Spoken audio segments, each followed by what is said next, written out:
Hi everyone, and welcome to the Shrine of Anubis. If you're new here, welcome, and if you have been here before, welcome back, and nice to see you again. So, for today's video, the moment that you have all been waiting for, not me, maybe, is how do I know? How do I know when Anubis wants a sexual offering specifically from myself? It's gonna be 11 years in the summer that I have been working with him, that I have been connected with him. And our sexual encounters have not been many. To the surprise of many of you out there, that is simply the truth. We don't really have many sexual encounters, not as often anymore anyways, compared to the first 2 to 3 years when I first started to work with him. So between 2010 to 2013. Maybe because I was young and full of life. I just turned 28 this past Friday, so that's quite a huge leap between then and now. So I don't know. But let's say that Anubis wants a sexual offering from me. How does he let me know, first of all? How do I know? How can I tell? Now, usually I don't make a sexual offering to him when I am doing a spell work with him, which is crazy, I understand, because if I'm not mistaken, I believe I may have suggested that in the previous video. But at the same time, along those lines, I did mention as well, it is not necessary for you to make a sexual offering if you're not into that. For whatever reason, it doesn't matter the reason. If you don't want it, it's acceptable. So, in my experience with Anubis, I just recently started from since late summer of last year to now. I have been kind of intrigued and interested in making him sexual offerings when I do spell works, which is interesting because this is something I never really considered in the past prior 10 years of me working with him. But things change, times change. In the beginning, the sexual encounters were more like just to offer the energy. There was nothing that I was asking in return. There was nothing that I wanted from him except except that, So similar energies, different purposes and situations at different points in time. So in the beginning, it was more out of horniness. Now it's like, hey, I can offer you this because I don't have that. And he's taken a liking to the offerings. He doesn't really care or mind not having whiskey, not having rum, not having brownies or chocolate bars or whatever else I want to offer him. And I say this because I did make a spell work one time. And I told him, hey, I can't buy whiskey, it's too expensive, but if you help me with this, I'll do this for you, which was a sexual offering. So during meditation, I did get a resounding yes.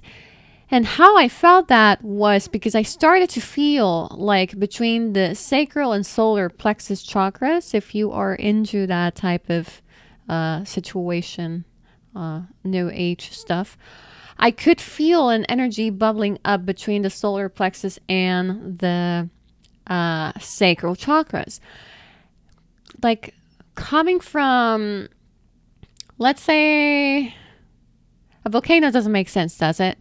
It starts bubbling up and going up and up and up. However, it just stops right there. It stops right there.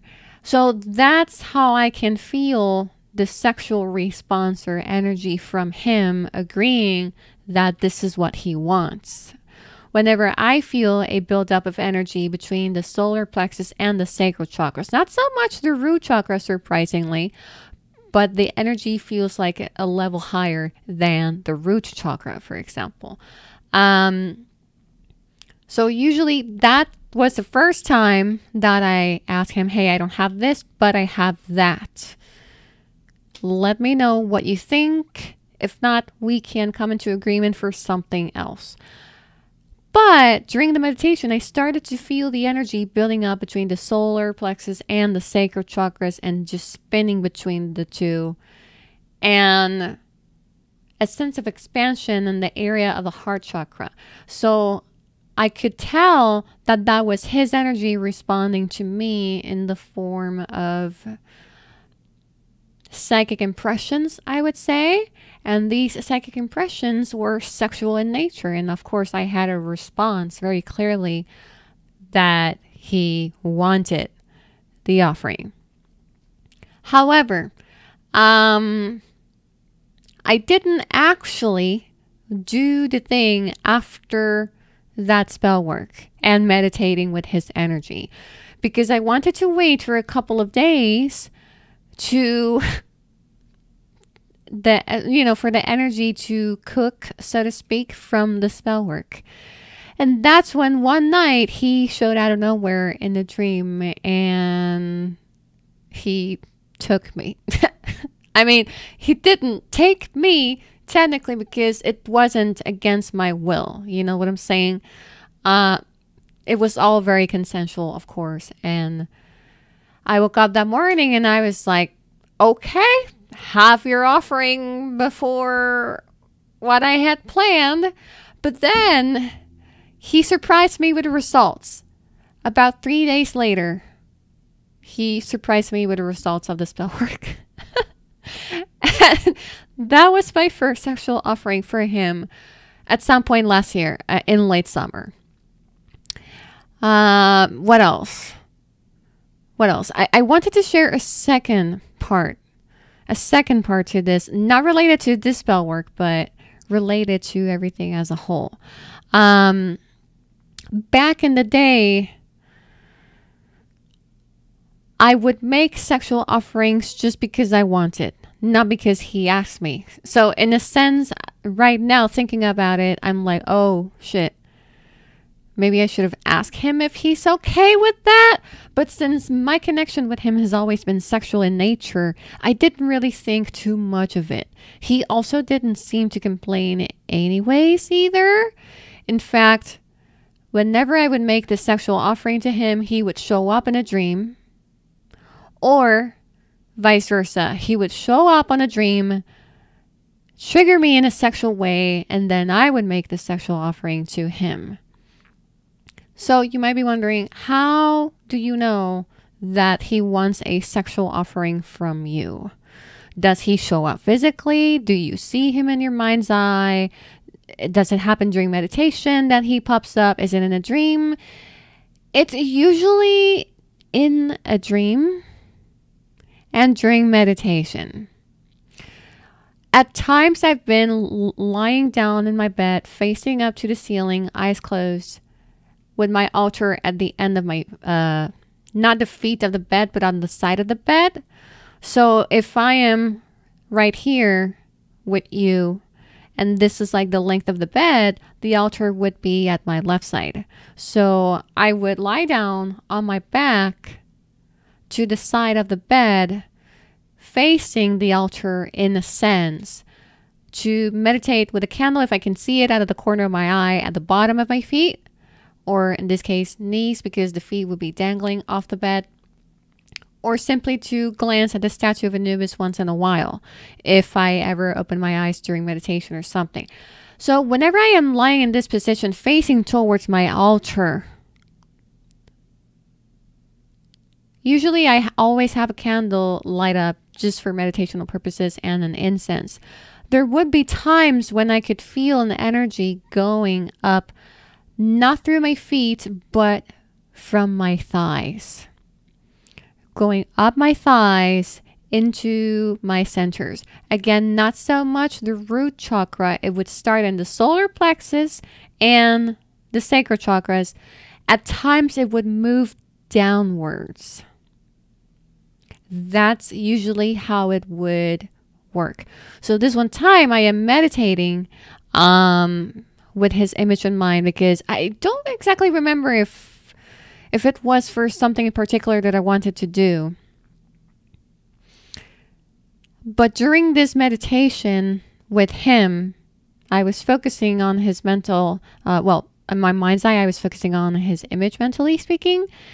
And I could picture myself, I could see myself in this temple at night with candles around me.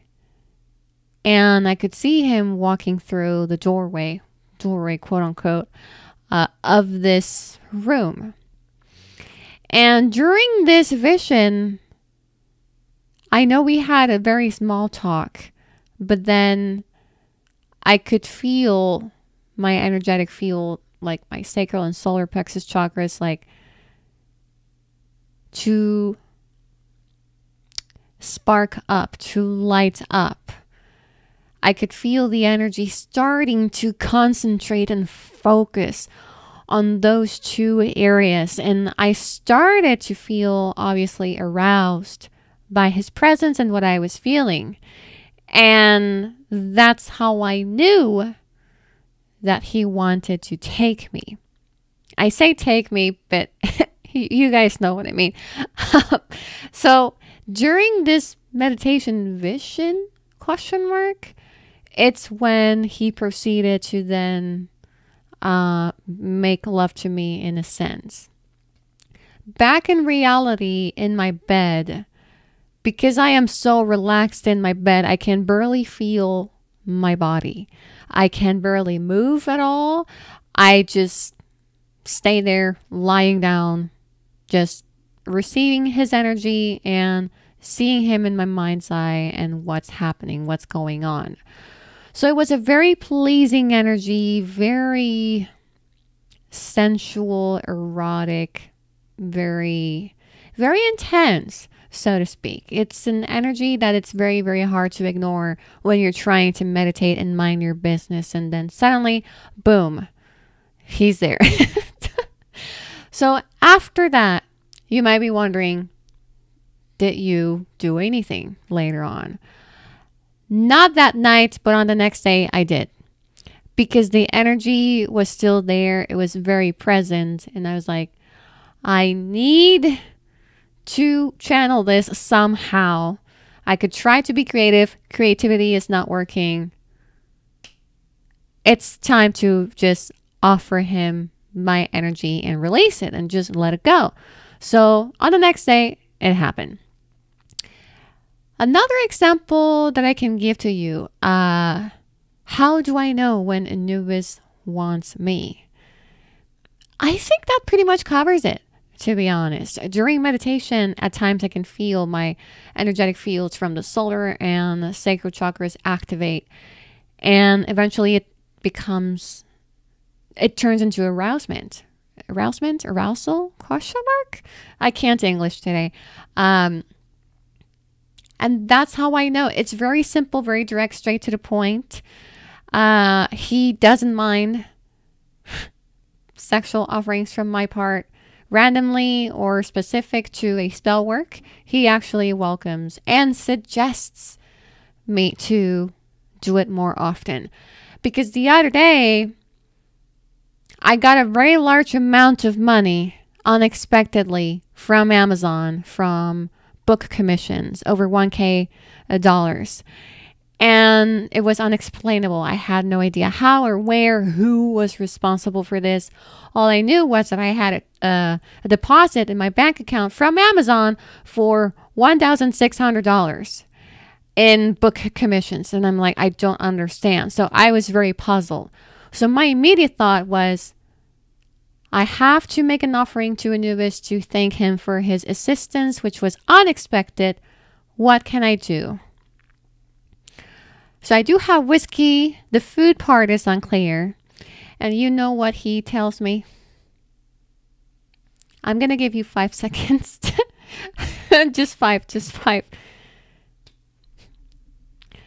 He told me, he told me, when in doubt, rub one out.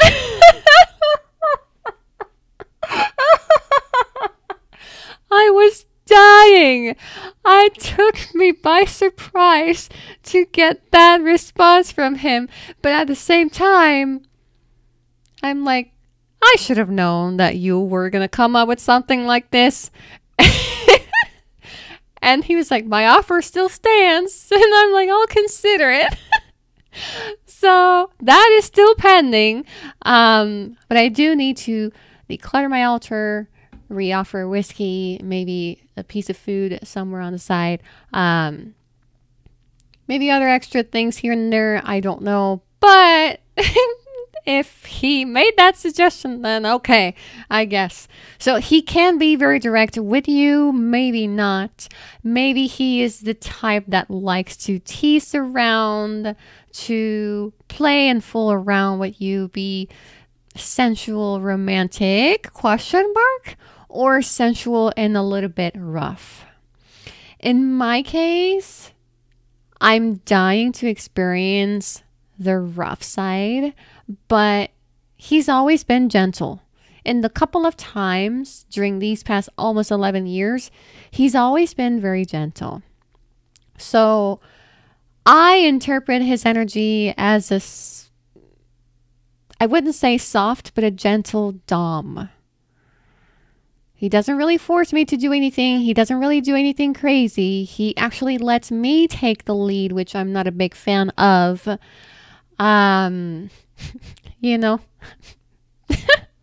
me over him type of thing, you know, in the astral plane, or, you know, I don't want to get exactly into too much details here because I don't want to creep anybody out. He usually lets me take the lead, which I'm not a fan of. I prefer to, you know, be dominated, be taken, be the submissive. So he's very well aware of that. Regardless, he still prefers to be gentle with me and at times let me take the lead. Will this evolve with time? Even though it's been 11 years, I'm sure it will if I continue to milk that aspect of our connection, so to speak. So if I am more active with him in that sense, and yes, that was a pun earlier. If I continue to be active with him in that sense, also pun intended this time as well, there is a possibility that our connection can evolve into some type of dynamic that's more specific, precise, and in agreement, I would say, where both parties are in agreement of what's going to happen, what's your lifestyle going to be as a devotee, because you can implement certain elements from BDSM into your practice. However, I'm not as involved in the community to give you advice in regards to that. For that, I would recommend people that have been vetted as DOMs or dominatrix if you're wanting to get advice from a female. People that have been vetted into the community that can actually give you professional advice in the lifestyle, so to speak. 50 Shades of Grey doesn't count. That is actually abuse, and I would never suggest any of you to either read the books or watch the movies. No. There are other alternatives out there that you can ask anybody within the community if you are interested. Very random advice, but just had to put that out there.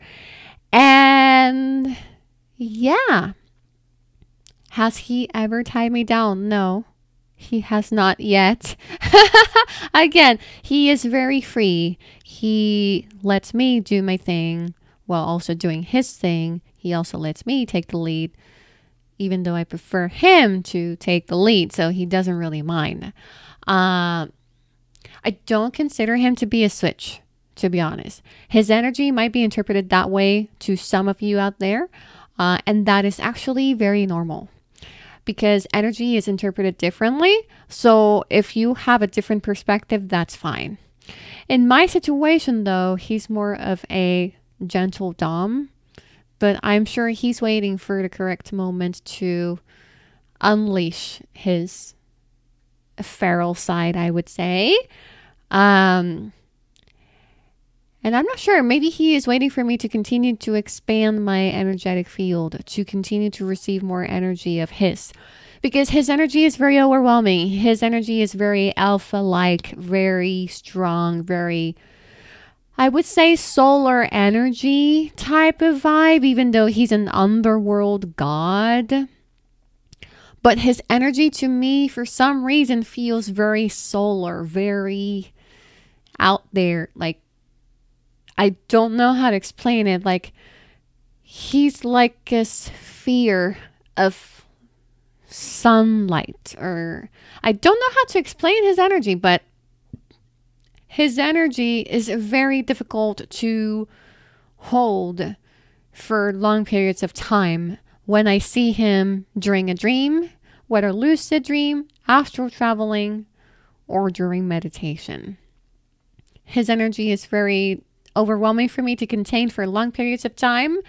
So for that reason, he doesn't really show up to me too often. And whenever I have a sexual encounter with him in a dream or astral state,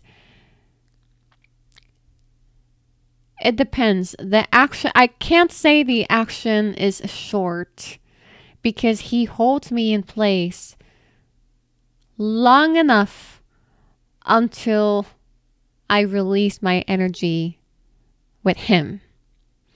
So this can be anything from a couple seconds if I am way too sexually charged to several minutes within the astral plane or dream state. And it's interesting because dreams with him, astral experiences with him are difficult to hold in the first place because his energy is overwhelming. His energy pushes me back into my body due to the anxiety that I get due to the overwhelm of the energy that I am receiving of him. So when I am having a sexual encounter with him in the astral plane or in the dream state as a lucid dream, I cannot escape from him so easily or quickly. He is somehow able to hold me in place until I release my energy with him. So I was going to say that they were short, but now that I think back on all those years back, it's actually the opposite. It's the only time that he can hold me down for a longer period of time than I can actually resist due to his strong energetic field, so to speak. So I'm going to be leaving this video here. I want to extend an invitation to you that if you do have questions about this video, to let me know down below in the comments section, because I am very intrigued and interested to know what you think. And if you have any other further questions in regards to my connection with Anubis and how I perceive him. However, I hope that this video clears up how I perceive him, sexually speaking, how I know what he wants and what happens with me, what I feel when he gives me that sign. To summarize, he's very direct at times. He lets me know energetically, in a sense, or in the form of telepathy, I want this. At times, when I am meditating, I can feel the energy being stirred between the solar plexus and the sacral chakras.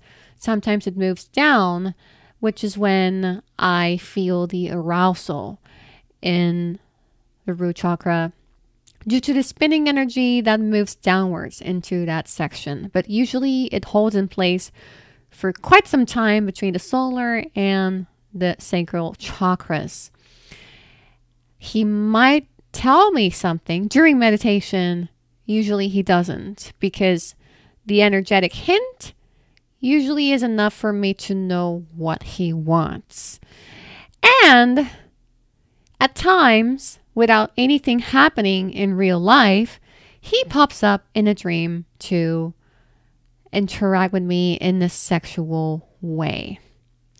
The sexual offering then takes place after, or vice versa. I have a sexual energy that I want to offer to him, so I make the offering and then he shows up to sexually interact with me.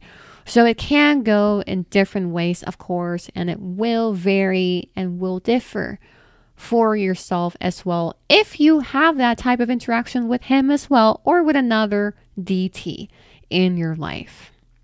So thank you guys so much for watching this video. Let me know if you have any further questions down below. In the next upcoming video, I will start to address all of your comments. So I will have my phone in handy with me to start to read your comments and answer your questions, which is the moment you guys have been waiting for, which will also be the conclusion of this series, or maybe a couple Q&A videos later. I will conclude this series, but I'm very happy and excited that you guys have enjoyed it thus far. And I want to appreciate, I want to thank you for appreciating the content I've been putting out there and for giving me your feedback. It's very much appreciated. And yeah, let me know what you think down below in the comments section, what you think. Have you had something similar happen? Is it different for you? Do you have questions about this video? Let me know. Before I let you go, do not forget to subscribe to the channel. Click on the bell button and click on see all so that you can get all the notifications of any future uploads that I'll be making on this channel. So thank you guys so much for watching, and I'll talk to you soon. Bye-bye.